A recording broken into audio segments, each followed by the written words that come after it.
Hey, book lovers. We are here to do a little bit of a February, reading recap. And I'm going to show you guys some of my favorite reads from the month as well, but just kind of talk to you guys about the books I read this month, some that stuck out, some that didn't, and so forth and so on. First and foremost, I'm going to lead with a heavy hitter. I've been putting off reading this for a while now. I was going to try to read both the books over the past weekend, and I just ended up saying, you know what, we'll just save it for March. Because I feel like with series like this, where there's a lot of characters, world building things going on, you don't want to wait like super long down the line to read it, but I'm really glad that I finally did pick up Legendborn. It was so good. I really loved it. I also appreciated that, a lot of times when you have books that kind of dip into that little bit of romantasy here, like yes, it's a huge part of the story, but they did a very good job with Tracy Deonn did a really good job with the enemies to lovers thing, because there's been so many times where I picked up a book and it's just like, oh, enemies to lovers, and you don't really get the enemy. Whereas in this book, he's like, I don't trust this wench. I don't trust you. I don't like you. You're weak. Like his little side commentary is actually kind of hilarious at times. So, but anyways, I enjoyed this read and I can't wait to read the next one. I will probably do like a review of the series, not just solely individual books, but yes, I recommend that one, starting off strong. Now, one of my most interesting reads this month was definitely We Cast a Shadow. Wow. Like, and mind you, this was a book, I will say this sometimes, it's not going to be for everybody. It's not. This is a book about a father who wants to protect his son, or he feels like he's protecting his son from his blackness. Like, this is a black man married to a white woman. They have a biracial child, and he is trying every way he can, to the degree in which this is in this book, and this, times in the book, the world in the book, they have a process called melanin. It's like melanization or something like that, or demelanization, where you can literally turn people white.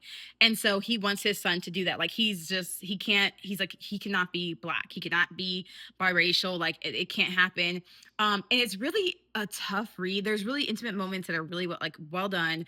That I enjoyed within the story of, like, between him and the son, these sometimes harsh conversations, but also, it's one of those books that you finish it and you're like, okay, yeah, the dad, terrible way to go about this, but you see the intention.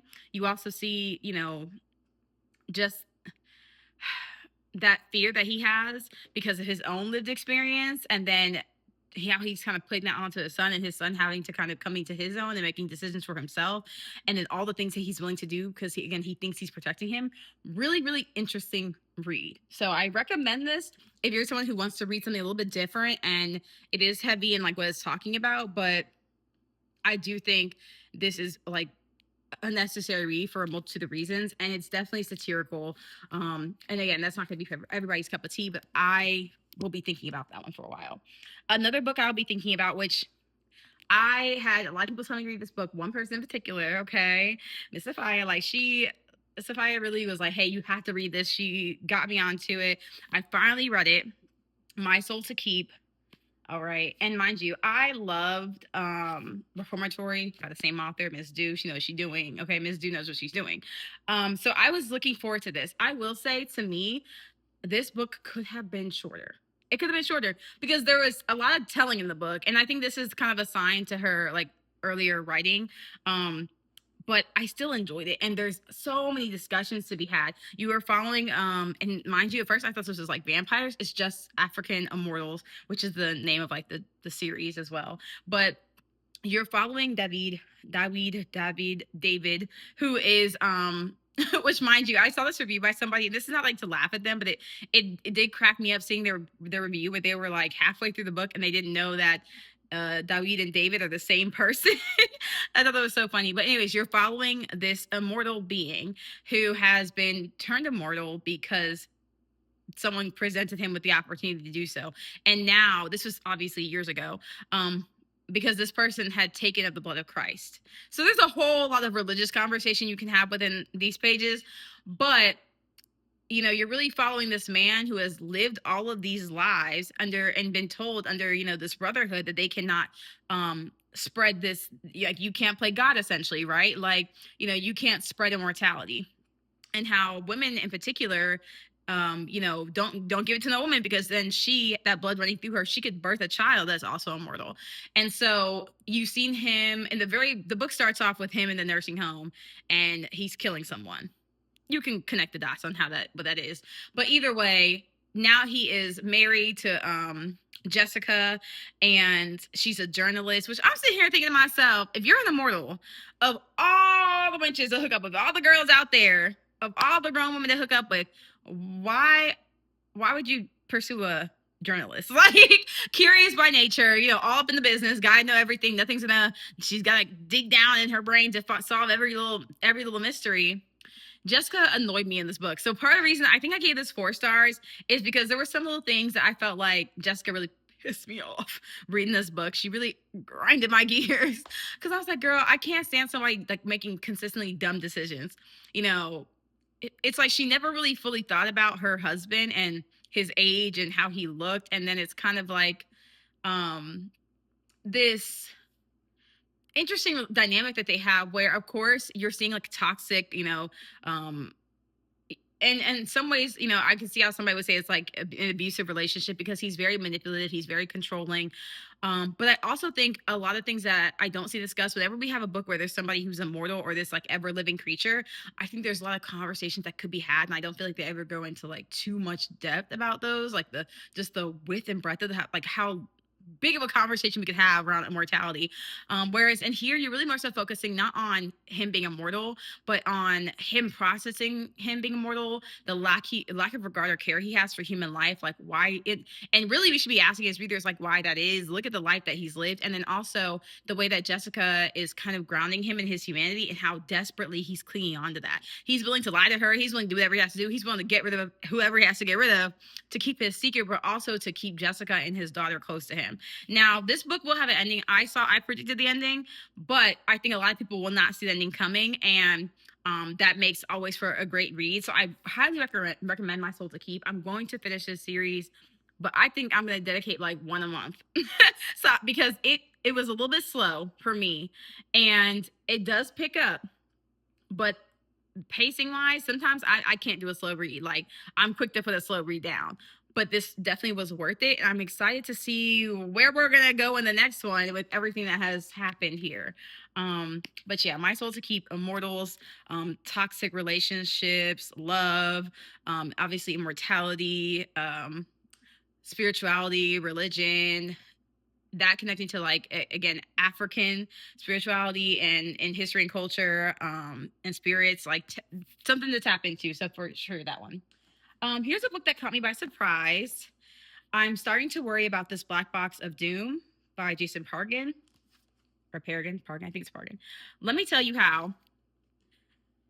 If we got to the end of this book and I didn't find out what was in that box, I was gonna lose my damn mind. I would have lost my mind. But we do.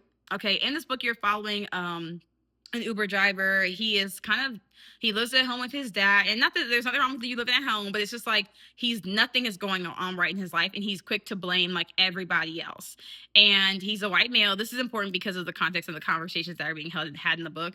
But he is a young white male, spends a lot of time online, and he's just kind of fed up. He is driving Uber for money, and he ends up getting a request to take this black box. He can't ask what's in, he can't look inside of it. He doesn't know what's inside this box, across country with this girl. And along the way, obviously, the black box, you're like, there's got to be something valuable in it. So now they have people chasing them. You have, it spirals into so much more because people online, they're like, where is he? He's missing. He wouldn't just leave like this. And then rumors and everything. So this was a really interesting read to kind of highlight the way that misinformation just quickly goes out of control. How one person can believe this lie and that lie, and how at the core of it, it can really be harmless. Not to say that this is harmless or what's in the box is harmless, but it's to say like you don't really know. And so you have to wait and find out. But in the meantime, look at all these different like BS stories that are coming out of it. Is very much so is like online where, somebody will post a picture and you'll see like a celebrity couple, and all of a sudden these rumors are going around, and whole time like they're friends, or like they happen to be at the same event and they were walking out and having a conversation. Like, it's wild. And then how that also connects to like government conspiracy, Yeah, and then when I mentioned that he's a white male, it's important because in this book it kind of catches you off guard. I don't want to spoil it for you, but there's like this moment where he's in the car with a girl and he's like, "Yeah, I bet it would be easy for you as a white girl. You can just go on here and do this and do that." And she's like, "Maybe I shouldn't have." Oh, like it's that moment. I'm sure many people like, but I know as a woman, you've had those moments where you're like, "Oh, okay, I think that I'll be fine," and then you hear somebody say something like, "Am I safe? Am I safe right now?" Because I thought you was cool, and now you're showing me.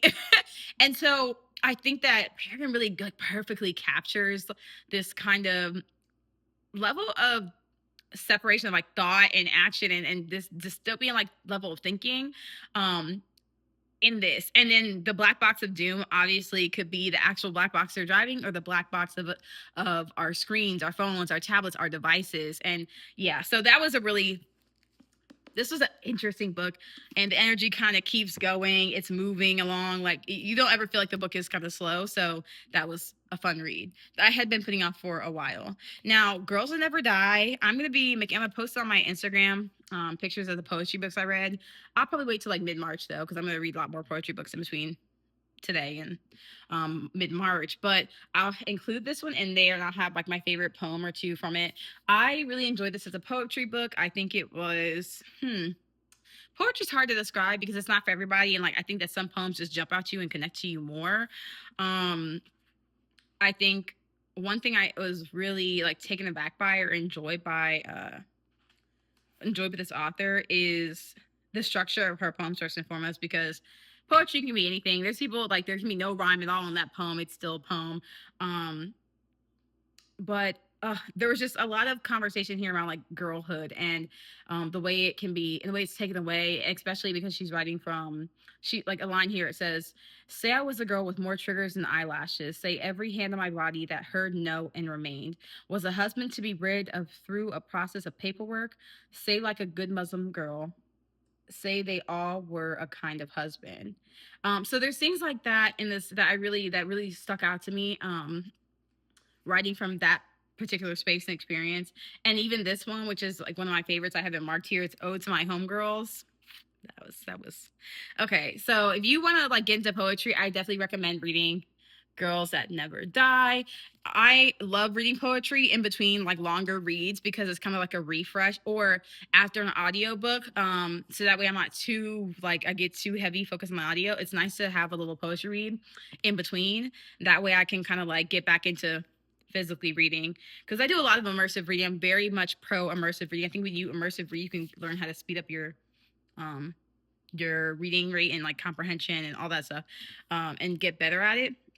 So I do listen a lot to audio. And so I have to remind myself, like, let me go back and do a little raw read. Let me just get the book physical in hand. And poetry books and graphic novels are great for that in between. Now this one was underwhelming. I hate to say it. Alexis Henderson's Academy for Liars.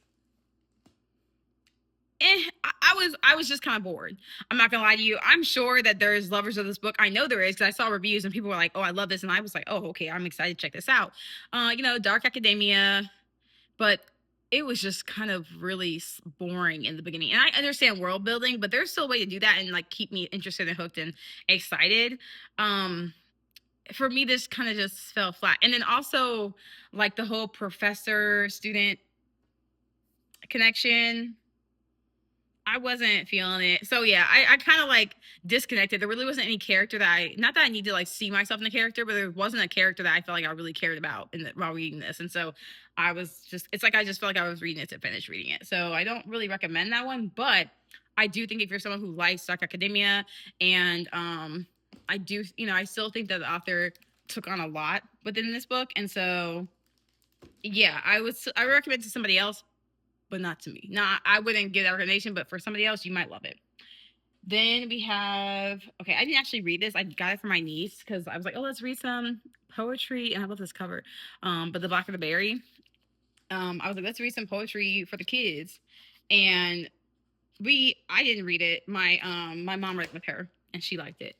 She's 3, so what does she know? She just be reading and like, I like that. So yeah, but I do think this is still like another like kind of book you can check out to kind of get kids introduced into poetry. I had a few books that I checked out for her. So there's that. Now, I just finished this book by Jamaica Kincaid, Annie John, and it's interesting. I feel like, you're kind of thrown into this like rites of passage and coming into your age as a teenage girl, and like this the way that what you're going through with your body can also affect the way you're looking at your like another woman in your life, like your mother specifically with Annie John. But yeah, it's I won't say necessarily heartfelt because it is, but that's not the way I really want to use to describe it.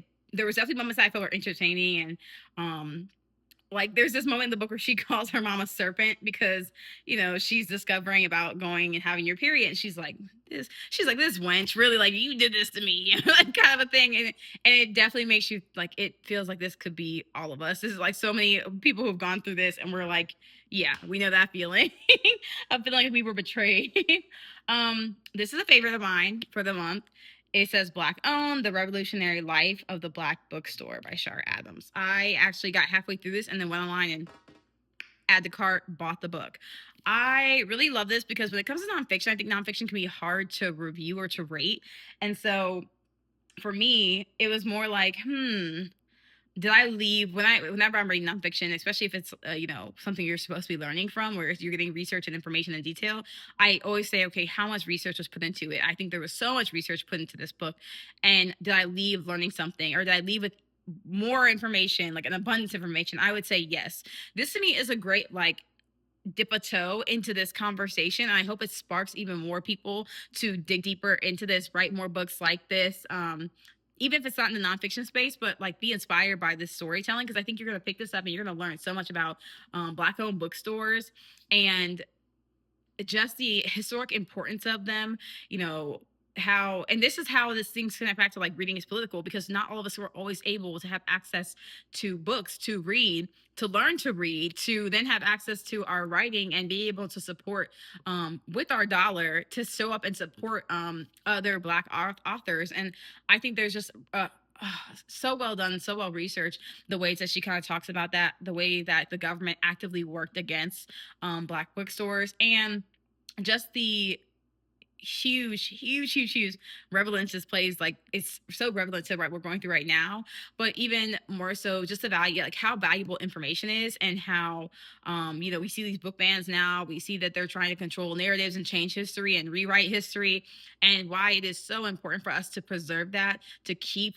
writing books, to keep spreading our gospel, our past, our ancestors, their experiences. And it really kind of touches on like, it's not surprising why this information is so out of reach, why we can't access it so quickly at our fingers, and how they're trying to make that it harder and harder for us to have access to that. Because when we have that information, we can act, we can do things, we can, prepare. And it was just such a good read for that. So I 1000% recommend that book by Shar Adams. Especially if you're someone who wants to dabble in nonfiction, the way it reads, and I did an immersive read, just because I'm really prone to having a library book and reading and being quick to want to highlight. So having the audio for a nonfiction book can really help, because I'm like, okay, it's not my book. It's not my physical book. I can't highlight this book until I buy it. But yeah, there's lots of things in there that I think anyone would just take away so much information. Now, y'all, this was a heavy book. Heavy on the heavy. I'm not even going to pretend. Y'all should know, okay, because it's Virginia Roberts Giuffre. Okay, Nobody's Girl, a memoir of surviving abuse and fighting for justice. Ooh, let me tell you, like there's a few moments where I had to close the book, put it down. I said, I knew what I was getting myself into, but I did not expect this. There is a level of detail here. And honestly, this book, and I don't know if I brought it down here. No, I did. It's just in a different bag. This book, and I read a book that inspired the show Mindhunter. If you don't know what Mindhunter is, it's a show where they are hunting down certain people. I don't know what I can say on here that they will flag it, but they were hunting down prolific killers of the time, and getting into the brains of those serial killers. I can't believe I really thought I brought it down here, but I read that too, and heavy. Like that book is so detailed. This is very detailed. And it's very necessary. I think this is 100% a book. I know a lot of people are gonna be like, I don't want to read that. I don't like reading topics like that. But I do think it's important that you do. I think that it's important that we continue to keep the work of Virginia alive. And really, what I genuinely also love about this book is that it is so raw, it's so vulnerable. And at no point, I mean, at no point when reading this are you feeling, I'm trying to think of the best word to how to describe this, but when reading this, I there was never a point where I was just like disappointed in the work that she put together, if that makes sense, and the work that her and the team that worked together to get all of this out there. And I say that because there's a lot of times where you read a book, a nonfiction book about somebody's life, and sometimes you're like, I feel like there could have been more information. And I don't mean about certain stuff, y'all. I'm not asking for that. We could like actually pull some of that back. But I mean about this person's life, like she went through so much. And to put all that on the table for us as readers, oh wow, she's holding herself up to for criticism, and she's also dissecting her life to say this was how this man preyed on girls like myself, and how she was abused multiple like by multiple people in her life, people that she trusted, people that she thought were going to help and support her, and then ultimately how that abuse affected her growing up. And then also just the kindness of this woman, the level of forgiveness that she had for her parents. I honestly don't know how she did it. And that was a big part of the book that was really hard for me to read, because to see the way that she continually, um, and this is a no fault to her, it's, and because obviously she's no longer with us, but it's to say, I just, the kind of person you have to be to give somebody that kind of forgiveness and allow them to kind of come into your life and try to rebuild and rebuild a relationship with them, even though the pain that they caused you, is wow. And so that was hard for me. That was really hard for me to yeah. So it even says here on the back, it says, years ago, a teacher asked one of our children what their mother did for a living. My husband and I decided they should simply answer, my mom fights bad guys. This is in the book, too. It says, since then, more than one teacher has wrongly assumed I am a cop. I'm not a cop. I've never claimed to be an angel either, but I hope I have done some good. And she has. She said, I spent more than 2 years traveling the world with, and if it's JE and GM. I knew their cruel habits, and those are the men to whom they trafficked me. Seeking to silence me, my powerful enemies have threatened to bankrupt me and even have me killed. I haven't stopped talking. When I was a sex slave, I had no say. I will never have no say again. Oof, yeah, this was a lot. Recommend it, 100% recommend it. I gave it 5 stars. Yeah, tough read, tough listen, but worth it. Um, we have another poetry book here. I Do Everything I'm Told.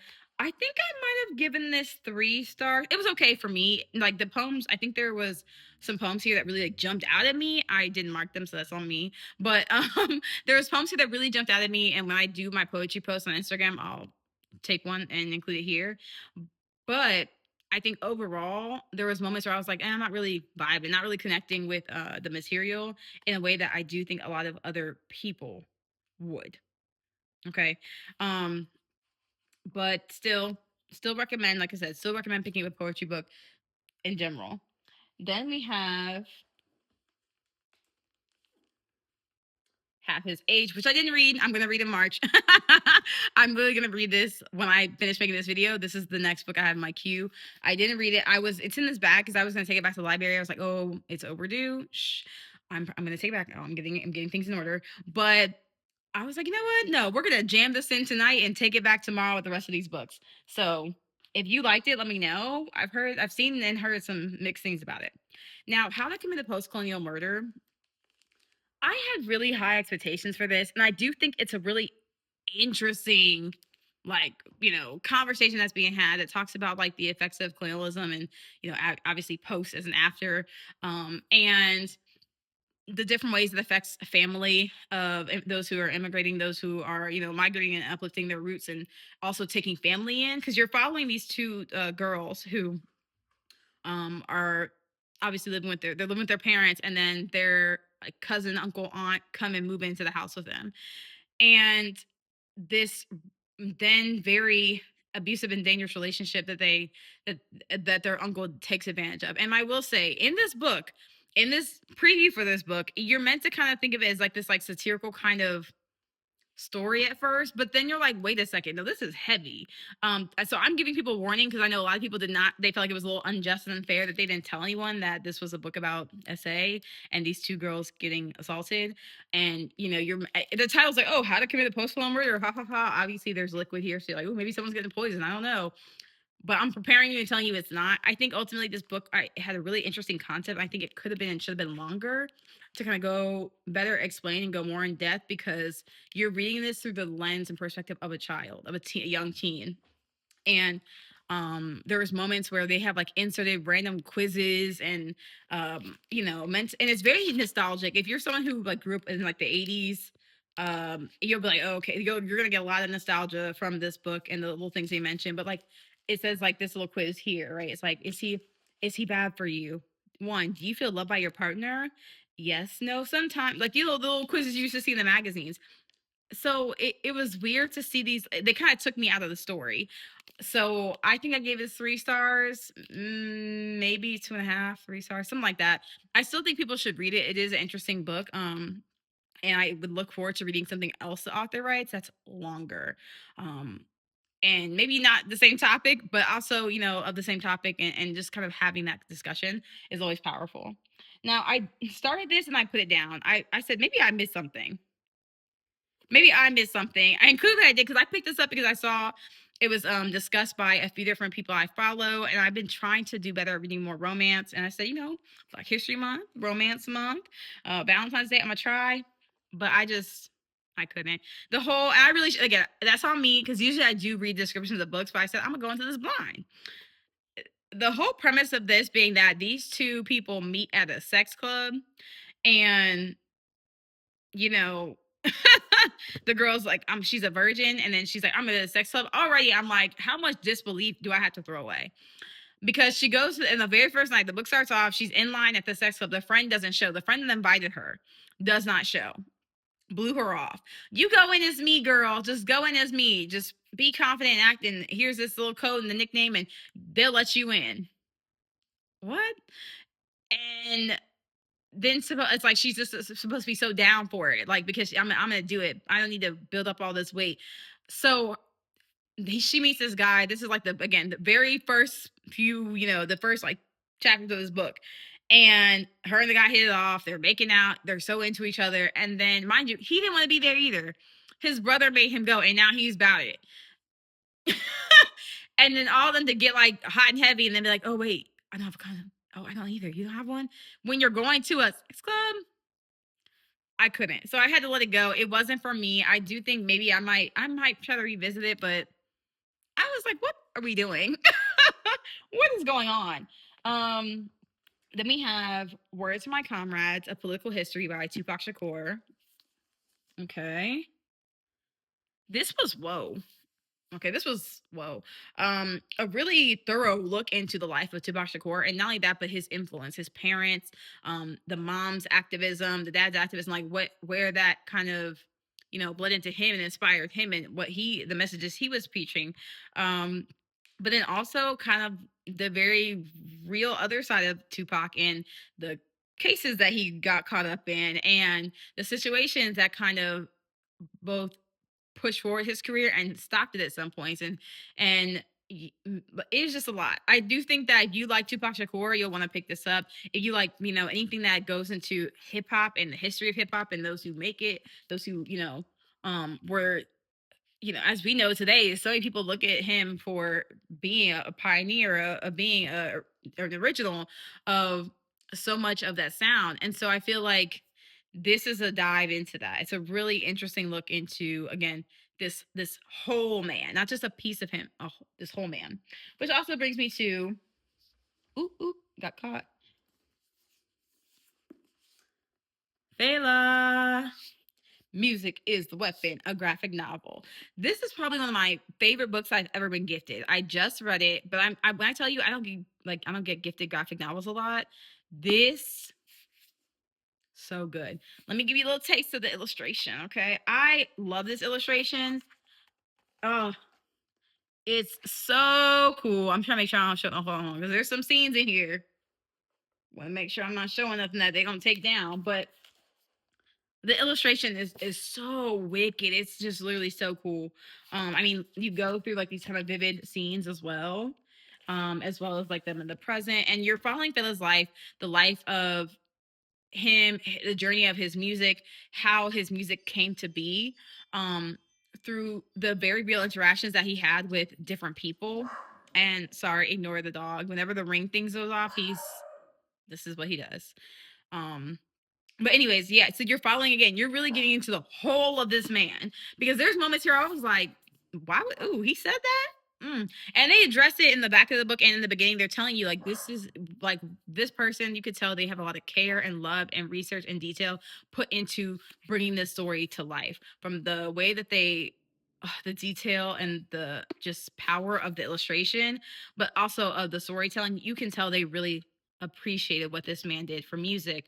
And Pan Africanism and like Nigeria and in general, just wanting to have a united Africa. I really did enjoy this because I feel like there were things I learned about this man that I did not know before. Um, and just also how it's a reminder that sometimes the people we really love, we really look up to, like they got shit going on too, y'all. They got stuff going on in their lives. They got pain, the ways that they're suffering. Um, and also similar to Tupac, it's interesting to kind of see this relationship that he has with his mother, um, and her activism and the things that she did that inspired him and made him see women in a certain way, both good and bad, but also that made him, you know, feel as though like this is what I should be doing. And then again, even though there's moments in the book where you're like, that's how you feel about women? Oh, interesting. But he never kind of in this book and even in real life from the interviews I've seen, he's never denied the impact that women have had on his music. And or tried to take ownership of some of the ways and the influence in which he got from the people around him, whether that was one of his many wives or in this book they really focus on him and Sandra's relationship. And so I thought that was really really cool. And mind you, there's other books about Fela, there's books about people who directly have worked with him as well, so I would recommend those to you. Do a little Google search. um then we have A Captain's Dinner. All right, now uh, reading this alongside the Delectable Negro, because I read that this month as one of my read along books, as well as Forgotten Souls and Two Poetry Breeds. I did a little interesting read along. I'm going to do another one in April, not March. But reading this alongside that, it's like how much cannibalism is going on in the world. And you're probably thinking, why are you picking these books about cannibalism? But no, like seriously, this book, The Captain's Dinner, was really fascinating and a really interesting look into like audacity, because you're following this shipwreck that happens, these men that come back from sea after eating one of the shipmates, and are just going around telling everybody about their harrowing journey and this shipwreck, and how I think it was only like a few days after they ate this man that they were rescued, but how they ate this man. They're like telling everybody in the town, yeah, we did it. Because in this time, this is not something that was uncommon. So it's fascinating to read this alongside real world events that are going on. Fascinating and also scary. But you think about the way that things were so normalized that they had the audacity, they felt emboldened to go and share their story because it was something that happened. You know, if you were at sea and something happened, who do you think they were going after? And I also appreciate that the author here, Adam Cohen, he let it be known. He was like, yeah, this is exactly why you had a lot of what's it called? You had a lot of black ship hands who were like, nah, I'm good. I'm good. I don't want to do it, because they knew if something were to happen at sea, who do you think is going to go first? Who do you think they're going to go for first? And then he has like pictures of here, like real newsprints. This is, you see that? Really cool. Fearful, suffering at sea, lag killed and eaten.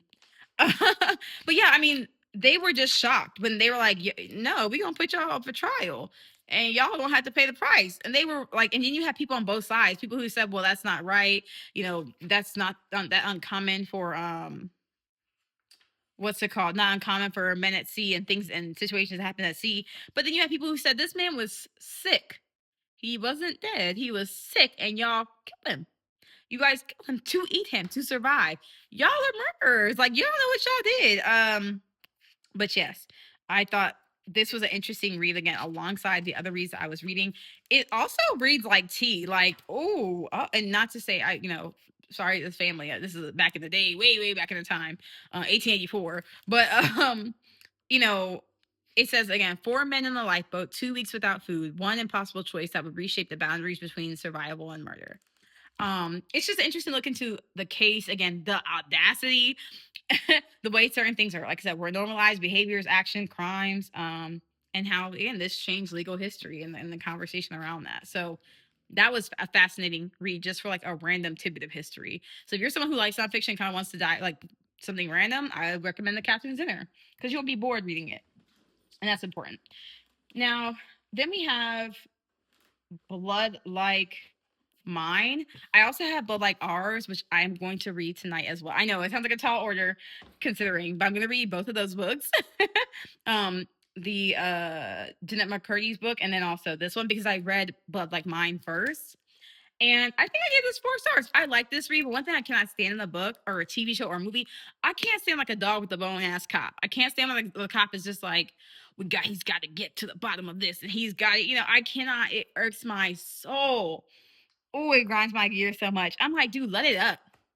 Let it go. You've lost your family, you lost your wife, the kids, the house, of this. Like at this point, you're on the road in the car, hunting down this. Like sometimes you just let it go. It ain't really doing nothing to you. Let it rock.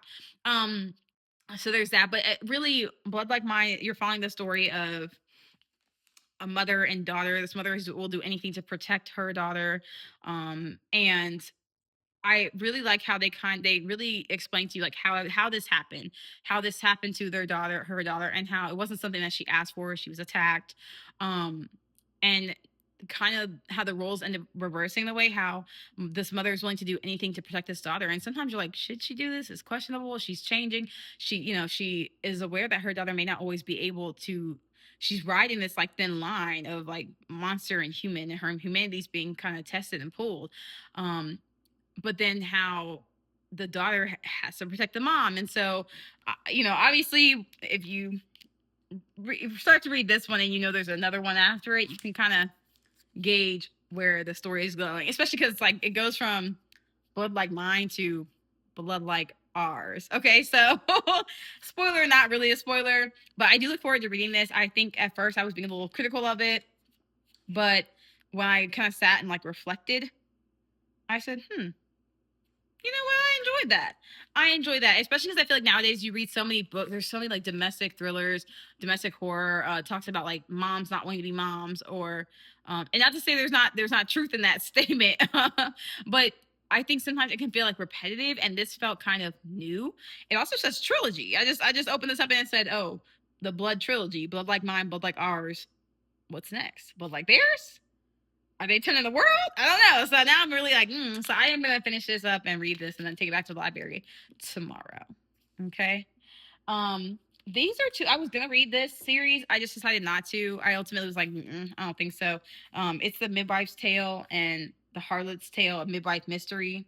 Now, you guys can let me know if you guys have read these, if it's worth it. It's like interesting enough. Sorry for the glare. The library got that plastic wrap on these book covers, but yes, let me know if you think it's worth it. I'll revisit them. Maybe I'll save them for like later in the year in the more fall vibe, spooky, vibe. But right now, it wasn't feeling it. Now, I had an ALC for this book, and I kept putting it off. But I like this. And I'm surprised to see mixed reviews, but I also am not, because thriller is one of those things where some things are going to bother some people and some things aren't. I thought this was entertaining. I mean, literally, again, domestic thriller, but I feel like you just read it and you enjoy it. You read it and you enjoy where the story takes you. It's 2 novellas. You have My Sister's Daughter and Silent Echo.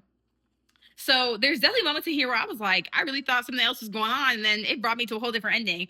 Or you knew it was coming, but you may not have known the way it was going to unfold. And so for me, that's what made it really interesting.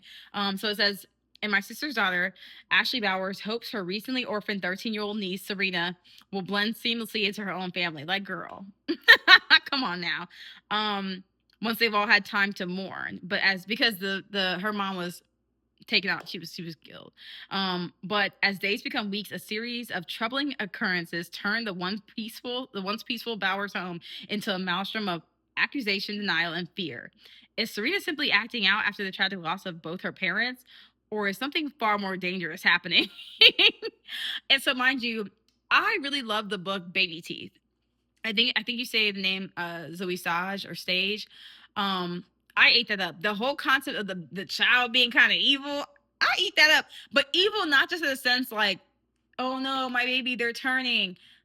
No, I mean like the mom knows, and they kind of have like this back and forth of like you're playing the games with me. It's like that lady on the plane where she's like, that man right there is not real. It's like those moments of they make you question your sanity, and both the mom and the child know about the other. It's interesting. So you got a little taste of that here.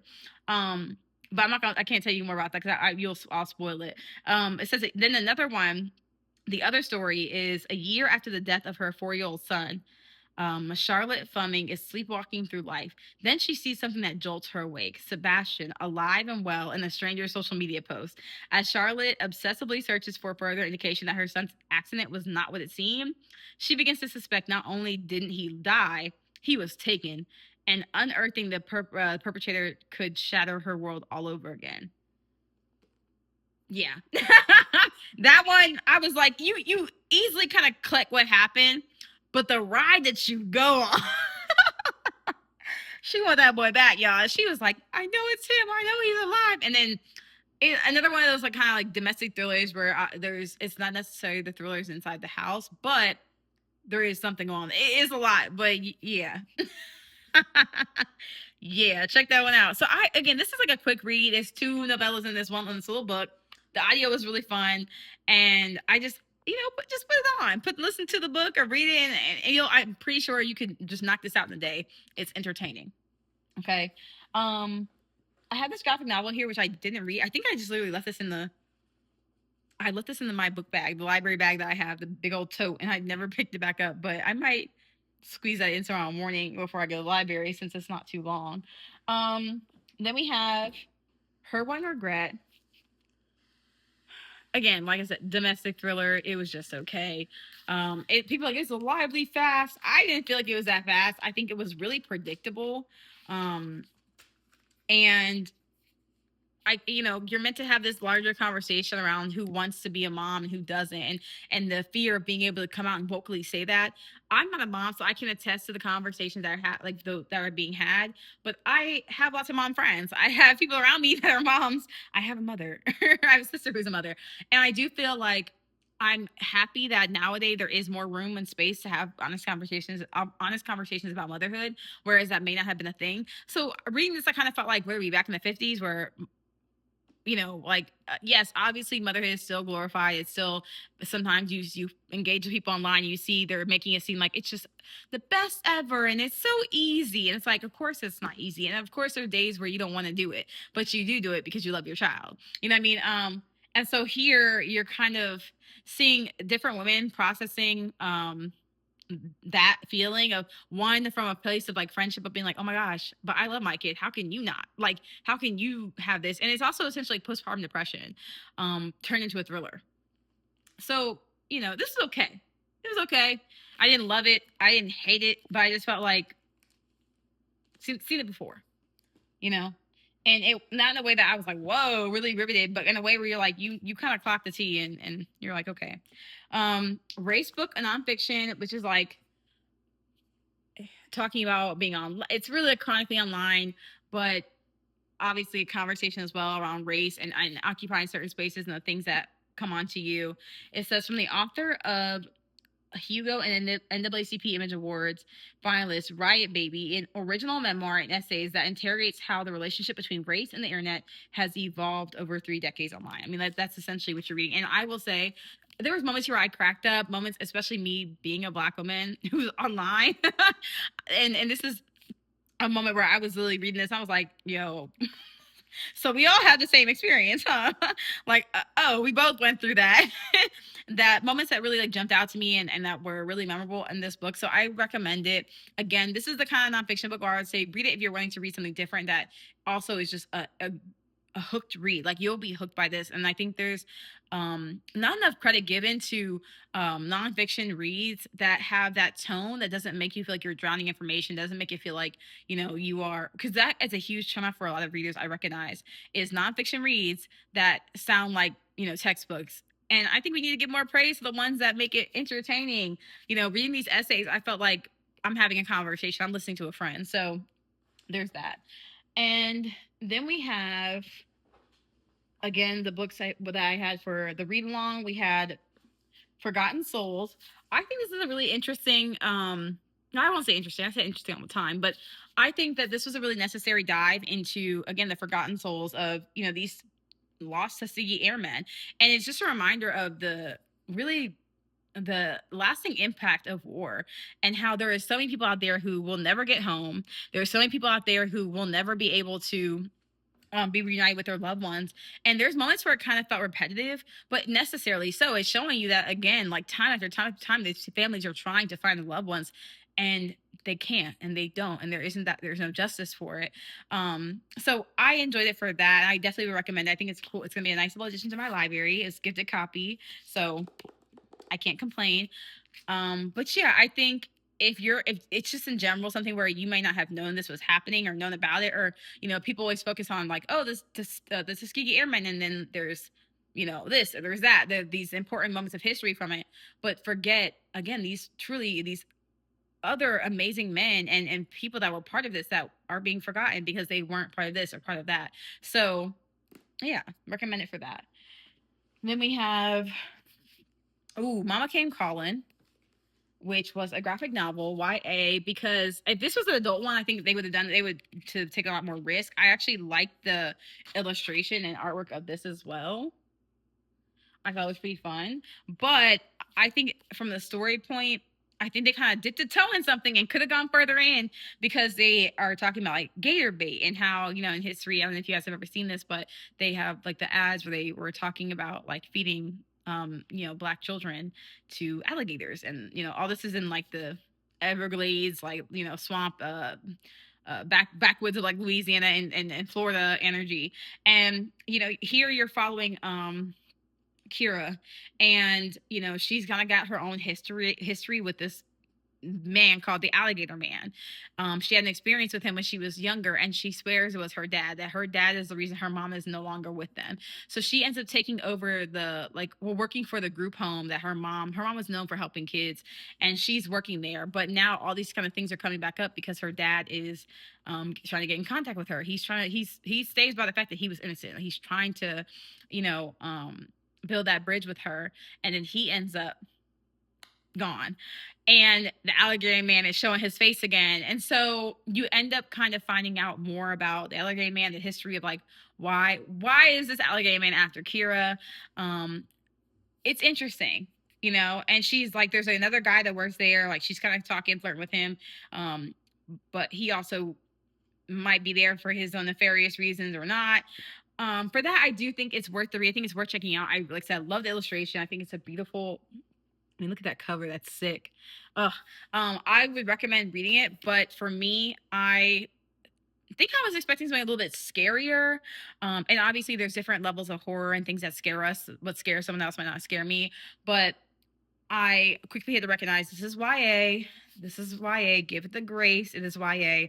And once I kind of sat with that, I was like, okay, yeah, it's perfect for what it needs to be. I just wish that they would have like took the conversation just a little bit further and with that historical element, because that really could have been something. And then we have Shabam. On Sundays, she picked flowers. I got a gifted copy of this book. I enjoyed it. I think that it's beautifully written. I mean, it's written in a way that's both like very lyrical, almost poetic, and like really takes hold of you, and it's atmospheric. So I think a lot of people will fall in love with the way it's written. The prose of the book, hands down, is great. For me, there's elements of the story that, of course, you could analyze it and put in like, oh, this could be this and that could be that. But the romance element aspect of it, I kind of didn't need. You're I'm trying to think of the best way to kind of like you're following this girl who is kind of she's sick of it. She's like, she's getting like the Cinderella essentially treatment in the sense that she got the beat up by her mama. See, her mom cannot stand her and she can't fix, she has no why. And so she makes a very drastic decision. Something she does, something she can't take back. And now she's on the run. She ends up going into these woods, and in these woods, she is connecting with this house, and the house kind of has a little history, haunted energy of its own, but they connect. And all the while out there, though, she meets this mysterious beast like creature and woman, and falls in love with this woman. They have this queer relation that develops over time, and there is a beauty to it, and the larger messaging of what that relationship represents, as she's also having to grow mature from all the abuses she faced as a child, and then all these other truths coming to light, and having to go home and resolve the issues with her aunts. I almost said something. Had to catch myself. Her aunts. I think, again, beautiful story, a lot of great things to love about it, but the romance element here just did not do anything for me. It did nothing for me. I was like, okay, she's in love with the beast. Is this like a way of saying she has to get rid of the parts of herself to move forward? This is her beast. It was like a toxic kind of relationship between the two of them, her and this woman. And like, not being fully honest. The woman's not being honest with her. She thought was being honest with the woman. I just didn't need it. I think the story already was heavy enough for what happened, and then all that you learn, and like talks of ancestry, and making sure that we're honoring people in death, processing how we see someone, because her aunts are like, they're one of them is kind of a little bit more sympathetic, the other one's like, I can't stand this girl. And wondering like why they feel this way about her, dealing with all of that trauma, unpacking the trauma of all the things that have occurred to them individually and things they've all survived, and then the trauma that we pass down. So I think there was a lot to be said for this book, and it was really good for that.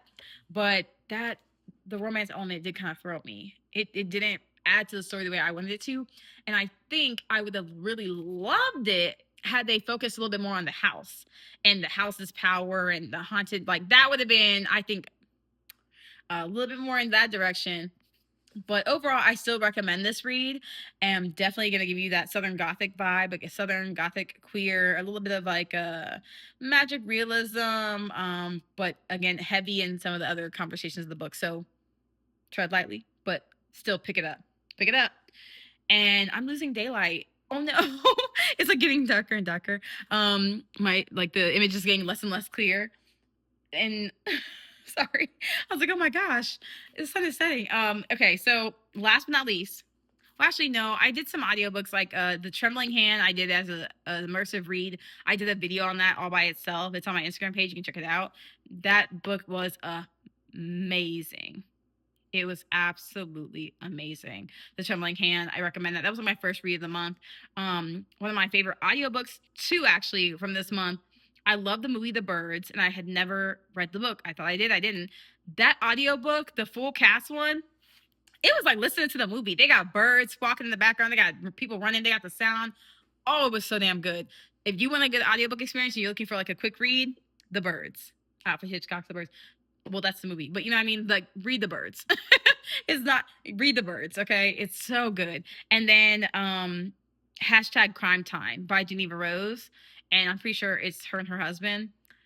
That was a fun audiobook. Like, when I got into that, I wasn't expecting too much from it, but it was just entertaining. And I think it's one of those books where you put on audio and you're like in the story. It's fun. Your sibling dynamic. They're trying to hashtag Crime Time, and how, very cliche sibling relationship of like the older sister, younger brother doesn't listen. He's doing his own thing. And like, yeah, it was entertaining though. Fun little read. I recommend that one as well. But Burn Down Mass's House, I ate this one up. I tell you, I have read Blood Slaves, and I love Blood Slaves. I think that was great. I saw the people making comparisons between this and Blood Slaves.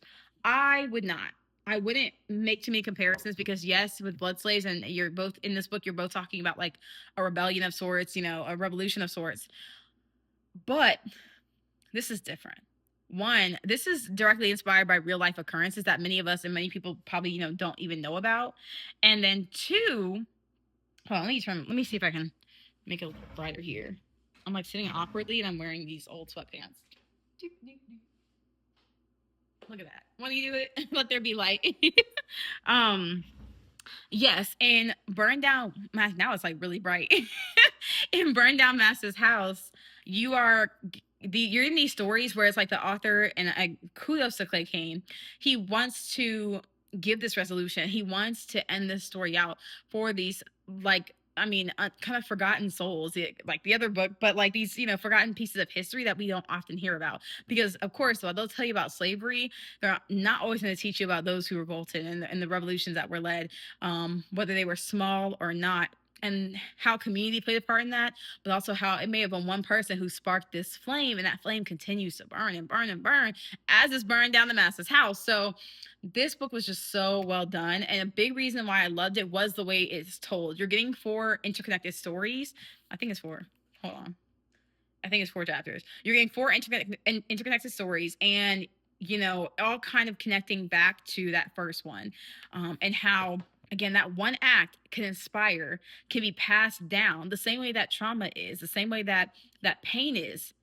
So is that spirit, that resilience. That's something that they cannot take or they can't touch. I love that. So it says here, inspired by true long buried stories of enslaved people who courageously fought back, Clay Kane, best-selling author, all that, host, award-winning journalist, New York Times best-selling author, delivers a searing, powerful historical novel about oppression and resistance in the 19th century American South. So, yeah. I mean, even at the first story, I was like, okay, this is cool. But when I got to the second one, I said, wait a second, we're connecting it back. And the third one, oh, we connecting it back. Love it. And I will say, I probably really loved the first story was probably my least favorite, but that's not really saying much considering I loved all of them. But something about her getting her get back on them kids and the whole family. She said everybody getting got. Ain't no, ain't nothing getting passed down. I'm taking out the whole line. With that first one, really, really stuck with me. The third story. Yeah, the second story was that one. The third story also it sticks with you, but it's a lot harder because it's dissecting the relationship of mother and daughter, and in a landscape of the plantation South, the enslaved South, and just how dark that was, and the ways that you had to rise and protect, even when your own soul was trying to be beaten from you, raped from you, taken from you, assaulted out of you, and having to find that spirit to rise again for the next generation. Yeah, so there was a beauty in that one, but like an uncomfortable read, but a beauty in the story. And then the fourth chapter. Oh my gosh, I was prepared for it because I saw, as I was reading it, someone else had posted about it. They were reading it and they were like, "Oh, I wasn't prepared for this fourth chapter where, um, you know, the enslaver is black. You have this black man who's earned his freedom. He's a free slave who owns slaves, and just, oh my gosh, the messages and themes within this damn book, especially that last chapter. Here you have this black man, who desires so much to be in proximity to whiteness. Mind you, whiteness, something that is made up.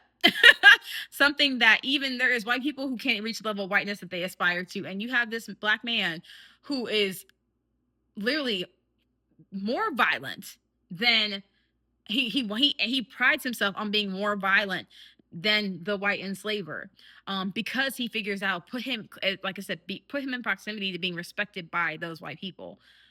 What? Oh, and then to think about the ways that still occurs today. Y'all don't want to talk about. Y'all want to talk about that? Like, that was insane. So I talked about this on a live, and that's posted on my on my Instagram. But yeah, I ate this up. I ate it up. I loved it. I think I gave it 5 stars or 6 stars. I did this as an immersive read. I recommend the audio, and sometimes you like do an immersive read, and it's great because you can also kind of cipher and figure out which format you would recommend. 9 out of 10 times, I'll recommend both because people learn and comprehend different ways. But there is sometimes where I feel like the audio was even better than that, or maybe the audio was trash. This one perfectly lined up. I think there was so much emotion and pain captured within that audio. The narration was amazing. So yeah, we're gonna end. We started on a high. We're gonna end on a high. I 1000% would recommend "Burn Down Master's House" by Clay Kane. Okay. So I can show you guys all the books up here that we just talked about. There's a lot. It looks crazy. And then I'm probably missing one or two. Not gonna lie to you, because I did slide some books in from Libby, like some quick reads. So let's just not get into that. Let's act like I didn't, and we'll talk about it another day. Hopefully, hearing about some of these books and my excitement for them, or my like towards them, will inspire you to go and pick them up and read them. Like I said, there's some great ones here, and hopefully, you had a good month of reading in February and carry more like reading diversely into the next month, the next month, the next one, and start working on your March TBR. But yeah, happy reading, guys. Bye, book lovers.